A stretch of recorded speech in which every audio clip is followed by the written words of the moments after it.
That's a jingle we're going to be humming a lot around here come February. The United States and South Korea facing mounting tension with North Korea. The front line of the tension is a DMZ, the demilitarized zone, which divides the North and the South. It stands just a few miles from where the 2018 Winter Games will be held. Channel 3's Will Ewick, who is heading to the Games next year, takes us tonight along the most fortified border on the planet. At first glance, the museum, statues and historic military aircraft make the Unification Observation Tower in South Korea look like any other tourist attraction. These roads right here leads to the Kumgang Mountain. But then you see the barbed wire. Would stop you from going into the DMZ. Armed soldiers and attack helicopters flying overhead and are reminded that this is a place of high tension.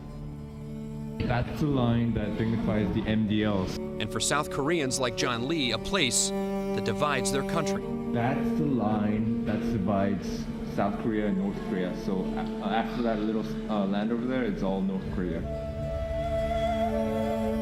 This is the demilitarized zone, set up in 1953 after fighting ended in the Korean War. It's a mile-wide fenced-in barrier between South Korea and North Korea, the most fortified border in the world.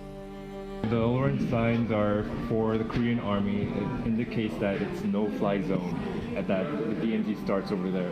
So they shouldn't fly near here, or they'll be shot down.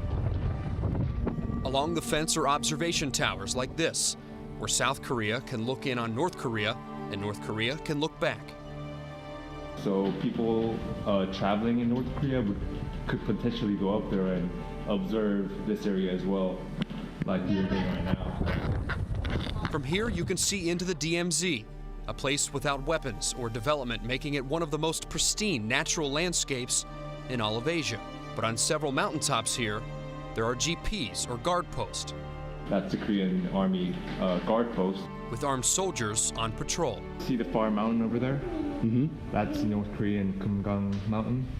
And on top of that, you see another GP, that's North Korean GP. There are loudspeakers lining the fence that at times blast propaganda to the north and back. They have large speakers over there that are propaganda speakers against North Korea, made by South Korea. So it's intended to kind of sway the North Korean soldiers to come over, cross the border and come to South Korea where it's a better living. And while this 150-mile-long border splits Korea in two, there are also messages of unification. That Korean people also could go to. With residents like John hoping one day that this border dividing their nation will be just another piece of Korean history. Yeah, that's just about it. Will Ewick, Channel 3 News. Will, thanks for complete Olympic coverage leading up to the Games and during it. Keep right here on Channel 3. Will, as we said, will be in South Korea during the Games, covering our local athletes and the whole broad spectrum of the Games. Opening ceremonies, a reminder, start Friday, February 9th, here on NBC.